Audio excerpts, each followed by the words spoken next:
rude and not to just end a friendship so abruptly. I told him we could stay friends, but a FaceTime call like that would just never happen again. I no longer have access to those messages anymore because I deleted that Twitter account maybe 3 months ago.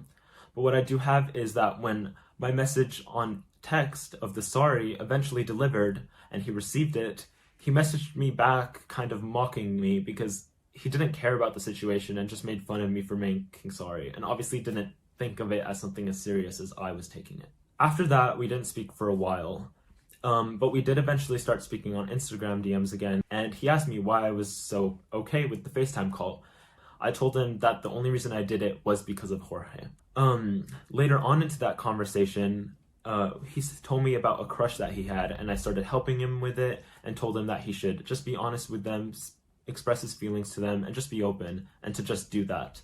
Immediately after I started telling him this, he started being very flirtatious with me and kind of sexual, and he even sent me an unsolicited nude photo. At first he told me he was going to send a nude photo and then sent a picture. I thought that he was just joking around because it was a common joke with a lot of my friends where we say we're going to send a nude photo and then a picture is sent and then it ends up just being a meme or a selfie, just as a joke. So I thought it was going to be that, but then I opened it and no, it was actually a nude photo. So I didn't know how to react to that, so I just laughed it off and ended the conversation kind of like that. And after that, I just didn't speak to him for a long time because I didn't want to speak to him that way. After that, we again didn't speak for a long time. But in his Twitter statement, he said that I eventually asked him for his Snapchat. And he showed these messages. He also said that on Snapchat, I spoke to him very inappropriately. However, the messages he showed are completely fake. And as you can see, these are the real messages. And as you can see, he was insisting on me adding him on Snapchat. And I was just joking around and avoiding it because I didn't want to add him back on Snapchat. Eventually, though, he showed me that he had already added me back and found my Snapchat. So I was like, fine, I'll just add him on Snapchat. It can't be that bad. On Snapchat, though, I never spoke to him in the way that he says I did. After I added him back, we began speaking about my hair, and I was playing around with filters which changed my hair color because on the text messages, we had been talking about me dyeing my hair. Except after that conversation had ended, he began telling me he was horny and asked me for nude photos. He even sent me an unsolicited nude photo, once again, himself. After that, I just said no and stopped answering him. He responded by blocking me on Snapchat, which I responded by just blocking him back. That's when I decided I was going to end any conversations with him and not speak to him anymore. Because, like I said before, the friendship was just weird and I didn't want that sort of friendship with him. Over time, he tried to message me on Instagram several times, but I never answered him, and the last time we ever spoke was him congratulating me on 10 million on TikTok and me saying thank you. I'm sorry about the lighting change. I've just been trying to film this all day, and so now the sun's setting, so I'm losing the natural light, and so I just wanted to let you know why the lighting's changing. I know there was a lot of detail in that story, and I'm sorry about that. I just thought I ought to explain the full story in full detail because I just felt like it was necessary. And I hope you can now all see how much was just manipulated and untrue about the original story you were all told and ended up in believing. Throughout the time I have been gathering information, I came into contact with one of the friends of the guy through Twitter. About a week ago, a new account popped up with a new thread, and they were saying that they were the original guy from the accusations. And they were trying to fix things and saying that they had lied about the majority of things and showing proof of this. When I first saw the account, I thought it was real because everything that they were saying was true, and all the screenshots they were providing were real conversations between me and this guy. I later found out, though, through my own contacts, and which the original account later confirmed, that this account was not him. But I did find out through my contacts that he did suspect that it was one of his friends, since he had sent those exact screenshots to a lot of people. So, in hopes to find out who this person was behind this account, and if they could help me in any way, I messaged them. I found out that they were actually a friend of the guy from the original accusations, and that they actually helped him create this thread.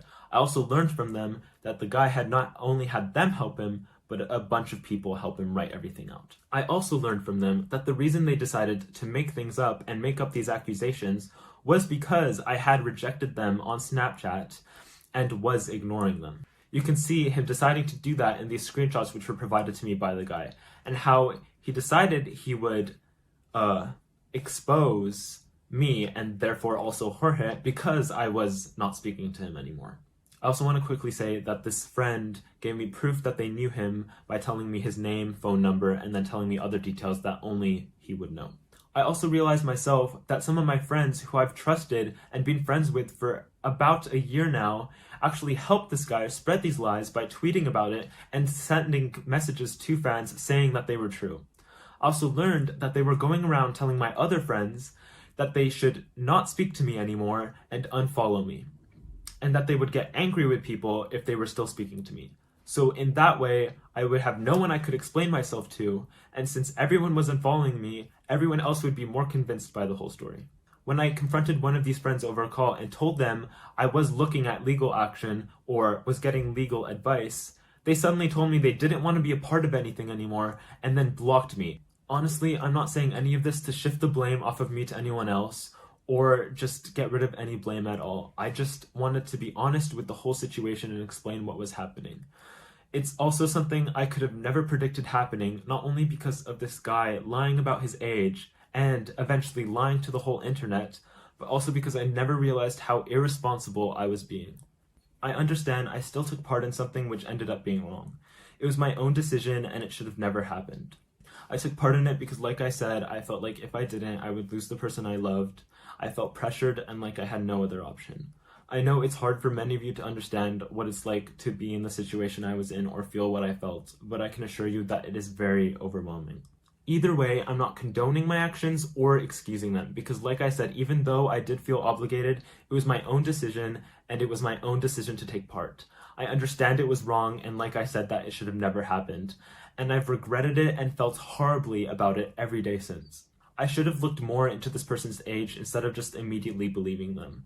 I know I had no reason not to believe them, but looking back, that was not the right decision and I should have been more wary and more careful. I do realize also that when he was speaking to me sexually, it was my own fault for continuing to speak to him after realizing what he was trying to do with me. I should have taken responsibility and ended any conversation with him then and there instead of just continuing to be his friend. I should have been more wary of the situation going on, and I should have been the responsible one, which in that situation, I was not. Maybe he felt like he needed to lie to me because or else I wouldn't speak to him. Or maybe he felt like he needed to lie to the whole internet because he was just hurt and angry. But I want to reiterate that the person he portrayed me to be is not me. It is a lie. However, I do want to apologize again and say I'm sorry I didn't prevent this situation from happening. I should have been a stronger person and I should have been more aware of everything else going on. I shouldn't have let myself be put in this situation and then let it take control of me. And I just feel so horrible for everyone who I've hurt and who I've lost the trust of. And I want to take responsibility and say that I'm sorry from the bottom of my heart. I really am. This situation doesn't represent me as a person at all. It only represents the situation I was in. I only want to put good into the world and continue to put good into the world and improve myself as a person. And I will make sure to work harder, so much harder, to show all of you that the person I was portrayed to be is just not who I am. I know a lot of you have been concerned for me and my well-being, and I want to let you all know that I have been receiving help professionally with my mental health, and I will continue to until I know I am a better person. Now, I'm going to get into speaking about the relationship I had with Jorge. A lot of rumors have been circulating the relationship I had with Jorge, and one of these rumors was that I cheated on him. I want to set the record straight right now and say that I never cheated on Jorge. He knows that, and that's all that matters. I know our relationship was very public, but that doesn't give anyone the right to make up these false accusations about it and make up these false rumors. Working out what I want to say in this video has really helped me come to terms with my feelings with Jorge. And as I already said in my Twitter statement, we are no longer together, but looking back on this situation and everything that's happened, it's just obvious that that's the best thing to happen. There was a lot of love in our relationship, which all of you guys saw and enjoyed through the videos we made. But looking back on everything that happened and this situation also, it's just obvious that it wasn't as perfect as I thought. I know it's hard for many of you to understand what it's like to be in a difficult or toxic relationship, but what Jorge and I had was not good for either of us. The pressure of having a public relationship and the stress it just puts on you is just so overwhelming, and I had no idea how to handle it, and I'm sure he didn't know as well. I only finally realized how everything really was based off of this situation and how everything played out. And so for that, I am thankful in a way.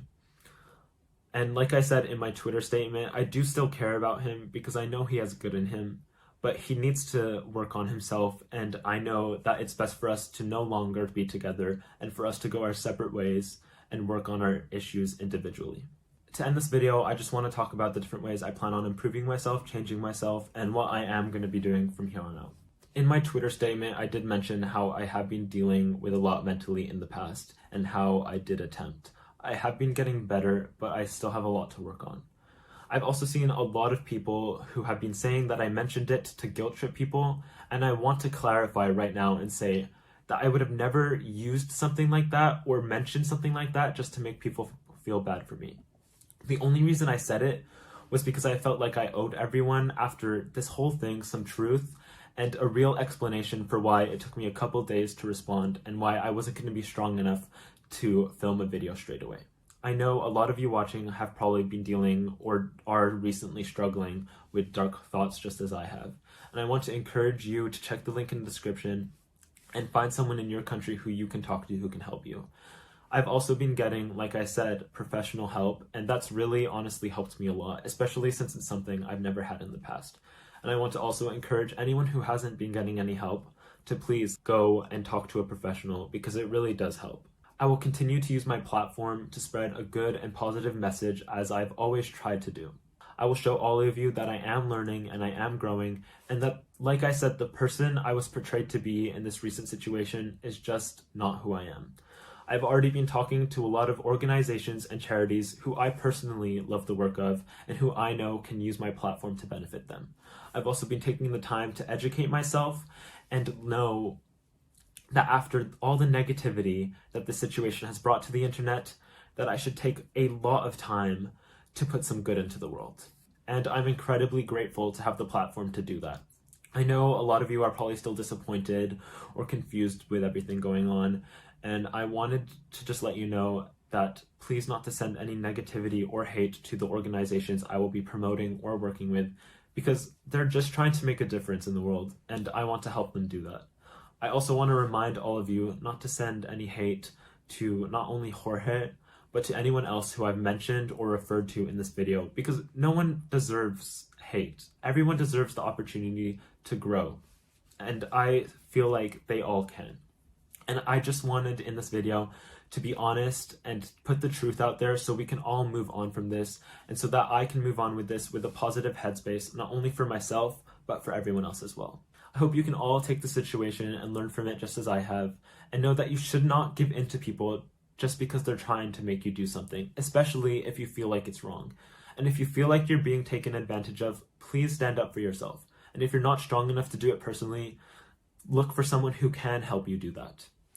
Also realize that relationships won't always be perfect, and that if you're struggling in one, please think over it and or talk to someone who can help you both figure things out or realize if you should even continue being together. Because I know if I had done that a long time ago, I would not be in this situation today. Also, before I end this video, I do want to say, I know in this situation there was a lot that was really messy, but as I've just proven now, the truth always does eventually come out. So, if you do see someone who's brave enough or strong enough to tell their story, please show your support for them, because there's so many true stories out there who go unbelieved and unheard. Finally, I know that there was a lot of misinformation going around and that it's easy to believe everything you see on the internet. I know it was probably also confusing because even I struggled to keep up with the amount of things people were saying about me and making up about me. And if I had seen those from an outside point of view, I wouldn't have liked me either.